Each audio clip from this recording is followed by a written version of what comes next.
Hi again guys, and welcome to episode 11 of D.A.R.C, or Does Anyone Really Care? The mini review series for Gran Turismo 6 where I select certain cars which people in general don't seem to really value. Maybe you've got one in your garage and you haven't used it in a while, maybe you never saw it in the dealership, maybe you didn't know it was on the game, or maybe you just don't want to waste your money on a car that might be awful. So in this episode, as you can see, I'm featuring the Alfa Romeo Brera. Now this is a four-seater sports coupe. It's all-wheel drive. Its main rivals would be stuff like the Audi TT Quattro, the Mazda RX-8, that kind of thing. So is it any good? How does it compare to its rivals? Well, most people who go to the Alfa Romeo dealership probably aren't looking for this car. Most people who go for the Alfa Romeo dealership are looking for one of two. They're either looking for the 155 touring car or the TZ3. Those are the two most popular by far of the Alfa Romeo models. Now, I'm not saying nobody buys the Brera. I'm sure most of you have probably bought it. But when's the last time you used it? Do you think it's any good? Did you ever bother tuning it?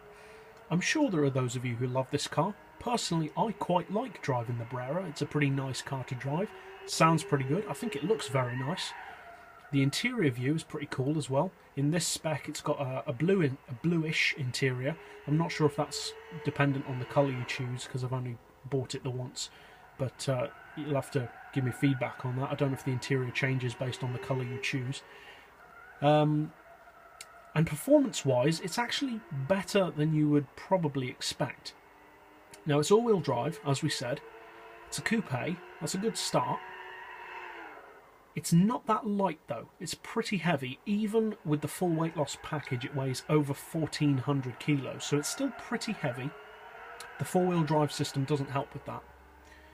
And also, although it is a sports coupe, it's not designed to break lap records, so Alfa Romeo wasn't too concerned with how heavy this car was going to be.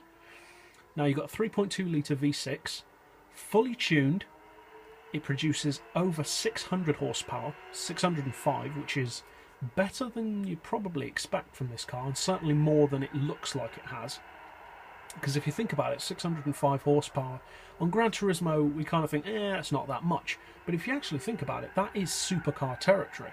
So in a little four-seater Alfa Romeo, or relatively little coupe, that's quite a bit of power, especially when you've got all-wheel drive to keep it under control.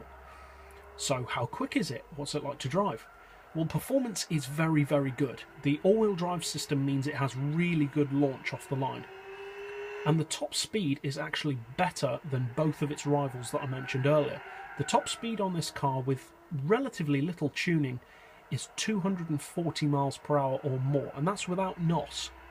So that's quicker than the TT Quattro and the Mazda RX-8. Now, acceleration-wise, I haven't compared them, but the all-wheel drive should allow it to be significantly quicker than the RX-8, I should say. And I know that the overall performance is better than the TT Quattro because I've driven the TT Quattro and tuned it before, and it's not as quick as this. Nowhere near as powerful either. So overall, its straight-line performance is very good. But what's the handling like? What's it like as a track car? Well, the all-wheel drive does give you tons and tons of grip. The grip is great. But, as we know, sometimes all-wheel drive cars can have a lot of understeer. And to be honest, this car does have quite a lot of understeer. Now, this setup that I'm currently using is not fully tuned. I'm not using the race exhaust because I prefer the sound of the lower grade exhaust. And I am using the center diff, which allows you to change the handling characteristics of the car. And I'm actually using this on a 1090 split, which turns it into essentially almost a rear-wheel drive car. Now, in this mode, it does still understeer, but it makes it more fun, in my opinion, to drive. You can get the tail out when you want to. Ideally, you'd want lesser quality tyres than I'm using, because racing softs give you too much grip for drifting. But it's certainly a good drift car.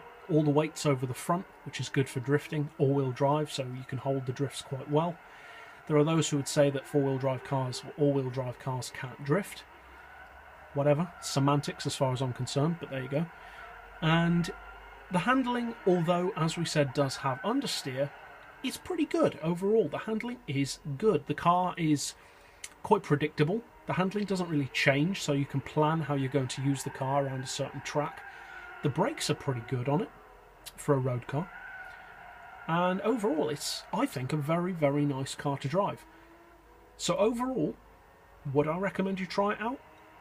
Yeah, of course I would. I'd recommend all the cars in this series, and to be honest, all the cars in the game, really. I'd recommend you try it at least once. But I would recommend using it probably more as a car just for fun, rather than something which you're going to try and beat everyone with in some form of racing. Now, as I said, for its top speed, it is class leading.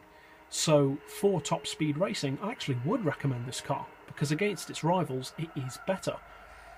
But you want to be careful what kind of rivalry you put it up against. You know, it's not a Huayra beater, so just choose your opponents carefully. As a track car, I don't get the feeling it's going to be quicker than, say, an RX-8 around the track, because the extra weight and the understeer does work to a disadvantage, but it is still very, very fun to drive. And I would certainly recommend that you give this car a go at least once. So that's it, really. And as always, thanks for watching.